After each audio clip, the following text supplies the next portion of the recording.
혹시 여러분도 이런 경험 있으신가요? 아침에 일어나서 거울을 보는데 언제부터 이렇게 늙었지 하는 생각이 들거나 예전에는 쉽게 했던 일들이 이제는 조금만 해도 피곤해지거나 또는 아이들이 다 커서 독립하고 나니 갑자기 집이 너무 조용해서 이제 내가 뭘 하며 살지 하는 생각이 드시거나 말이에요. 만약 이런 생각들이 여러분 마음 한편에 있으시다면 오늘 영상이 분명 큰 위로와 도움이 될 거라고 확신합니다. 삶의 절반을 넘어서고 나면 사람들은 몸의 건강보다는 마음의 다스림이 더 중요하다는 걸 느끼게 됩니다. 이것은 자연스러운 변화이면서 동시에 우리 인생의 새로운 단계로 접어들었다는 신호이기도 해요. 50대 이후의 삶은 단순히 나이가 든다는 개념이 아닙니다. 오히려 삶의 방향을 완전히 다시 바라보게 되는 인생의 대전환점이라고 할 수 있어요. 젊을 때는 앞만 보고 달려왔다면 이제는 잠시 멈춰서서 내가 정말 원하는 삶은 무엇인가, 진정한 행복이란 무엇인가 를 깊이 생각해 볼 시기가 온 것입니다. 자, 솔직하게 이야기해 볼까요?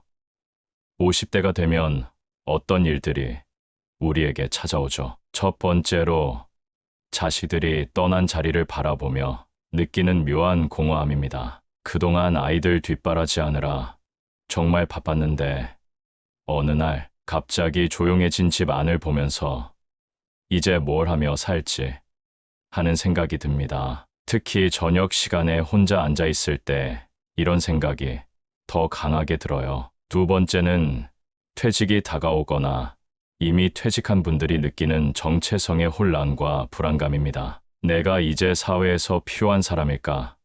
경제적으로 괜찮을까? 사람들이 나를 어떻게 볼까? 이런 걱정들이 밤잠을 설치게 만들죠.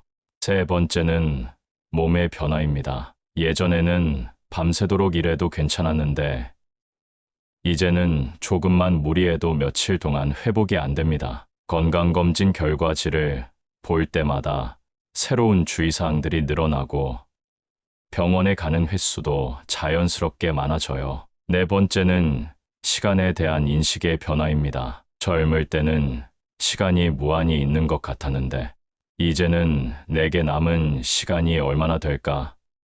아직 해보지 못한 것들을 언제 해보지 하는 생각이 자꾸 듭니다. 다섯 번째는 인간관계의 변화입니다. 직장 동료들과의 관계가 끝나고 오랫동안 만나던 친구들과도 점점 만나기 어려워지면서 사회적 고립감을 느끼는 경우가 많아요. 이런 변화들 앞에서 우리는 과연 어떻게 마음을 다스려야 할까요? 놀랍게도 그 답은 아주 오래전 부처님의 지혜로운 말씀 속에 이미 모두 담겨 있었습니다. 오늘은 그 중에서도 특히 50대 이후의 삶에 꼭 필요한 5가지 핵심 가르침을 함께 나눠보려고 합니다. 부처님은 이렇게 말씀하셨습니다. 있는 그대로를 보라. 거기서 괴로움도 사라진다. 우리는 살면서 정말 많은 왜라는 질문을 던집니다. 왜 나는 건강이 예전 같지 않을까? 왜 자식은 내 마음을 몰라줄까? 왜 나는 이렇게 외로울까? 왜 나만 이런 일들이 생길까?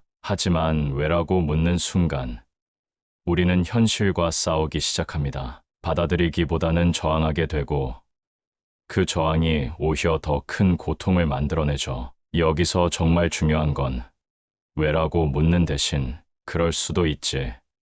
그런 거구나라고 받아들여보는 연습입니다. 구체적인 예를 들어볼게요. 건강검진에서 혈압이 높게 나왔다고 해봅시다. 기존의 반응에서는 왜 내가 혈압이 높지? 나는 그동안 술도 안 마시고 담배도 안 피우고 열심히 살았는데 이런 일이 생기면 안 되는데 이렇게 생각하면 스트레스만 더 받고 혈압은 더 올라갑니다. 새로운 반응에서는 내 몸이 지금 이런 상태구나. 나이가 들면서 이런 변화가 생길 수 있지. 이제부터 더 잘 챙겨야겠다. 이렇게 있는 그대로 받아들이면 마음이 훨씬 편해집니다. 또 다른 예로 자식이 연락을 자주 안 한다고 해봅시다. 왜 우리 애는 이렇게 연락을 안 할까? 얘가 뭘 잘못했나? 다른 집 아이들은 부모한테 자주 연락한다던데 라고 했다면 아이도 이제 어른이 되어서 바쁘겠구나. 자기 삶을 열심히 살고 있는 거겠지. 괜찮아 라고 생각하는 겁니다. 부처님께서 말씀하신 핵심은 바로 이겁니다. 고통은 저항할수록 더 커진다는 것입니다. 물살을 거스르려고 하면 더 힘들어지지만 물의 흐름에 몸을 맡기면 편안해지는 것과 같은 원리예요. 인생의 자연스러운 흐름을 거스르지 말고 함께 흘러가는 지혜가 필요합니다. 있는 그대로의 현실을 바라볼 때 비로소 마음은 조금씩 평온해집니다. 이것이 부처님께서 가르쳐 주신 첫 번째 마음 다스림의 지혜입니다. 판단하지 않고 그저 바라보는 것, 그 자체의 힘을 믿는 것입니다. 부처님은 또 이렇게 말씀하셨습니다. 분노는 다시 분노를 부른다. 마음을 가만히 두면 분노는 스스로 사라진다. 50대를 지나면서 한 가지 놀라운 발견을 하게 됩니다. 마음이 예전보다 훨씬 예민해진다는 거예요. 이것은 나쁜 것이 아니라 감성이 더 풍부해졌다는 뜻이기도 합니다. 하지만 동시에 별것도 아닌 일에 서운해지고 작은 말 한마디에도 상처받게 됩니다. 배우자의 무심한 한마디, 자식의 안부 전화가 뜸한 것, 친구들의 모임에서 느끼는 소외감, 이런 일들이 예전보다 훨씬 크게 느껴져요. 여기서 정말 중요한 건 그런 감정에 휘둘리다 보면 내가 아닌 감정이 나를 지배하게 된다는 점입니다. 화가 나면 하루 종일 화나는 생각만 하게 되고 서운하면 며칠 동안 그 서운함에 빠져서 헤어나오지 못하죠. 심지어 그 감정 때문에 잠도 못 자고 밥맛도 없어지고 부처님은 감정을 없애라고 하지 않으셨습니다. 감정은 인간으로서 자연스러운 것이니까요. 다만 감정을 그대로 바라보라고 하셨습니다. 실제로 어떻게 하는 건지 구체적으로 연습해 볼까요? 서운한 일이 생겼을 때 어떻게 이럴 수가 있어? 나는 그렇게 하지 않았는데 라기보다는 내가 지금 서운하구나. 이런 감정이 일어나는구나. 괜찮아. 이것도 지나갈 거야. 라고 하시는 겁니다. 나는 왜 이렇게 외로울까? 다른 사람들은 다 행복해 보이는데 라기보다는 내가 지금 외롭구나. 사람이니까 가끔 이런 마음이 들 수 있지. 이 감정도 파도처럼 지나갈 거야. 라고 생각하시는 겁니다. 그렇게 한 발짝 떨어져서 관찰하듯 바라보면 정말 신기한 일이 일어납니다. 감정이 천천히 흘러가기 시작해요. 감정은 구름과 같습니다. 잠시 하늘을 덮더라도 결국은 지나갑니다. 우리가 그 구름을 붙잡고 늘어지지만 않으면 말이에요. 그리고 우리는 그 감정의 파도 위에 올라타지 않고 해변에 서서 파도를 조용히 바라보는 사람이 될 수 있습니다. 이것이 진정한 감정의 주인이 되는 방법입니다. 부처님의 또 다른 깊은 가르침입니다. 잡고 있는 것이 너를 아프게 한다. 우리는 살면서 정말 많은 것들을 움켜쥐고 살아갑니다. 그리고 나이가 들수록 그 움켜쥔 것들이 더 많아지죠. 자식에 대한 기대감, 우리 아이는 이렇게 살아야 해. 이 정도는 해줘야 하는 거 아닌가. 배우자에 대한 섭섭함, 당신은 왜 내 마음을 몰라줘? 결혼 생활이 이럴 줄 알았다면, 과거의 후회와 상처, 그때 내가 다르게 했다면, 왜 그 사람이 나에게 그랬을까? 미래에 대한 불안, 앞으로 어떻게 살까? 돈은 충분할까? 건강은 괜찮을까? 손을 꽉 쥐고 있으면 손이 아프죠?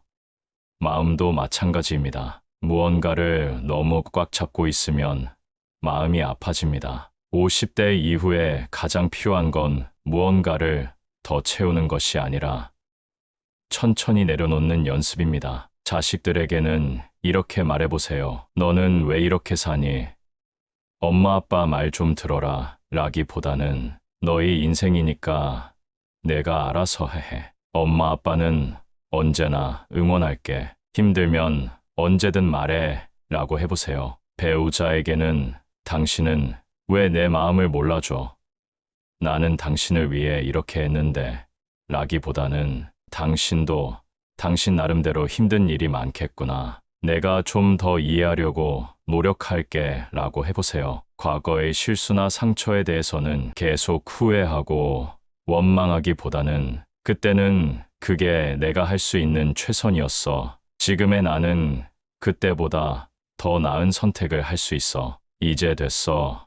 라고 해보세요. 미래의 불안에 대해서는 기존 끝없이 걱정하고 불안해하기보다는 미래는 아무도 모르는 거야. 지금 할 수 있는 최선을 다하고 나머지는 자연의 흐름에 맡기자라고 해보세요. 그동안 정말 열심히 살아오셨잖아요. 자식 키우고, 직장 다니고, 가정 꾸리고, 부모님 모시고, 이 모든 것들을 정말 최선을 다해서 해오셨어요. 이제는 조금 손을 놓고 쉬어도 되는 시기입니다. 내가 다 해결하지 않아도 세상은 돌아갑니다. 내가 다 책임지지 않아도 사람들은 각자의 길을 찾아갑니다. 내려놓는다는 것은 포기하는 것이 아닙니다. 오히려 진정한 사랑의 표현이에요. 상대방을 믿고 맡기는 것. 그것이 진짜 사랑입니다. 내려놓는 순간, 마음은 처음으로 진정한 자유를 느낍니다. 이것이 나이 들어가는 것의 축복 중 하나예요. 부처님은 이렇게 말씀하셨습니다. 고요한 마음은 가장 위대한 스승이다. 젊을 때는 어떠셨나요? 시끄러운 세상이 좋았죠. 사람들과 어울리고 바쁘게 돌아다니고 늘 무언가 하고 있어야 살아있는 것 같았어요. 조용하면 오히려 불안하고 답답했죠. 하지만 이제는 어떠신가요? 조용한 것이 더 편하고 더 깊이 와닿습니다. 이것도 아주 자연스러운 변화예요. 인생의 계절이 바뀐 거죠. 그런데 많은 분들이 고요함 속에서 외로움을 먼저 떠올립니다. 혼자 있으니까 외롭다. 말할 사람이 없어서 답답하다. 이렇게 조용하니까 우울해진다. 하지만 정말 그럴까요? 고요한 시간은 외로운 것이 아닙니다. 오히려 나 자신을 제대로 만나는 가장 진하고 소중한 시간입니다. 생각해 보세요. 그동안 얼마나 바쁘게 살았습니까? 아침에 일어나자마자 가족들 챙기고, 직장 가서 일하고, 퇴근해서는 또 집안일하고, 주말에는 밀린 일 처리하고, 정말 정신없이 달려왔잖아요. 언제 나 자신을 위한 시간을 가져봤나요? 언제 나는 누구인가? 나는 정말 무엇을 좋아하는가? 나는 어떤 사람이 되고 싶은가?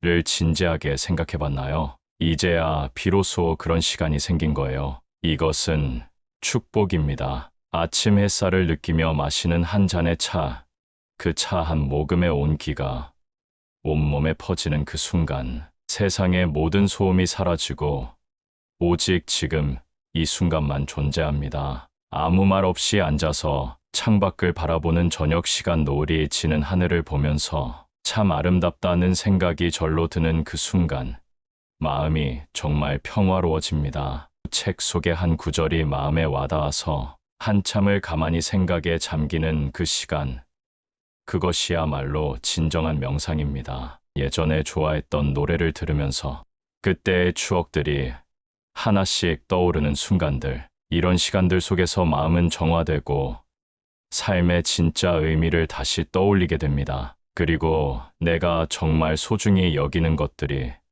무엇인지 깨닫게 되죠. 부처님은 그 고요함 속에서 가장 깊은 깨달음을 얻으셨습니다. 모든 번뇌와 고민들이 사실은 마음의 소음이었다는 것을, 진짜 평화는 고요함 속에 있다는 것을 발견하셨어요. 우리도 그 고요함을 두려워하지 말고 온전히 누릴 줄 알아야 합니다. 고요함은 공허함이 아닙니다. 오히려 가장 충만하고 풍요로운 시간이에요. 마지막으로 부처님의 가장 따뜻한 말씀을 들어보세요. 자신을 사랑하지 않으면서 어찌 남을 사랑할 수 있겠는가? 정말 안타까운 현실이 있습니다. 많은 어른들이 다른 사람에게는 한없이 따뜻하면서도 자신에게는 유독 엄격하다는 것입니다. 내가 이걸 왜 못했지? 내가 참 부족한 사람이야. 나는 왜 이렇게 소심하고 우유부단할까? 다른 사람들은 다 잘 사는 것 같은데 나만 이 모양이야. 나는 좋은 부모가 되지 못했어. 나는 성공하지 못한 사람이야. 이런 식으로 스스로를 탓하고 스스로를 낮추는 말로 자신의 마음을 계속 갉아먹습니다. 그런데 생각해 보세요. 만약 여러분의 가장 소중한 친구가 이런 말을 한다면 어떻게 반응하시겠어요? 아니야. 너는 정말 잘해왔어. 그동안 얼마나 힘들었는데도 잘 버텨왔니? 완벽한 사람이 어디 있어? 너는 충분히 좋은 사람이야. 너무 자책하지 마. 넌 최선을 다했어. 이렇게 따뜻하게 위로해 주실 거잖아요. 그런데 왜 자신에게는 그런 따뜻한 말을 해주지 않으시나요? 여러분, 이제는 거울 앞에 서서 자신에게 이렇게 말해보세요. 괜찮아. 정말 열심히 살아왔잖아. 고생 많았어. 그동안 정말 잘해왔어. 완벽하지 않아도 돼. 너는 충분히 소중한 사람이야. 이제는 좀 쉬어도 돼. 너는 그럴 자격이 있어. 다른 사람이 힘들어하면 괜찮다. 괜찮다 하면서 따뜻하게 위로해주면서 왜 자신에게는 그런 자비로운 마음을 베풀지 않으시나요? 나 자신에게 따뜻한 말을 건네는 순간 놀라운 일이 일어납니다. 마음이 녹고 세상이 다시 부드러워집니다. 그리고 그 따뜻함이 다른 사람들에게도 자연스럽게 전해져요. 부처님께서는 남을 자비롭게 대하기 전에 먼저 자기 자신에게 자비로워지라고 하셨습니다. 그것이 모든 마음 다스림의 첫걸음이라고 하셨어요. 자신을 사랑할 줄 아는 사람만이 진정으로 다른 사람도 사랑할 수 있습니다. 자신에게 관대한 사람만이 다른 사람에게도 진심으로 관대해질 수 있어요. 이제 여러분 자신을 가장 소중한 친구처럼 대해보세요. 그 친구가 실수했을 때 어떻게 대할지 생각해 보시고 그대로 자신에게도 해주세요. 여러분은 정말 잘해왔습니다. 그리고 지금도 충분히 좋은 사람입니다. 삶이 복잡해질수록 우리는 단순한 진리에 더 끌리게 됩니다. 그리고 그 진리는 늘 우리 안에 있었습니다. 다만 너무 바쁘게 살아와서 그것을 잊고 있었을 뿐이에요. 50대 이후의 삶은 무언가를 더 얻기 위한 경쟁의 시간이 아닙니다. 오히려 내 안의 평화를 찾아가는 아름답고 의미 있는 여행입니다. 그 여행길에서 오늘 이 부처님의 지혜로운 말씀들이 여러분의 마음에 작은 등불이 되어 어둠 속에서도 길을 잃지 않도록 도와드렸기를 진심으로 바랍니다.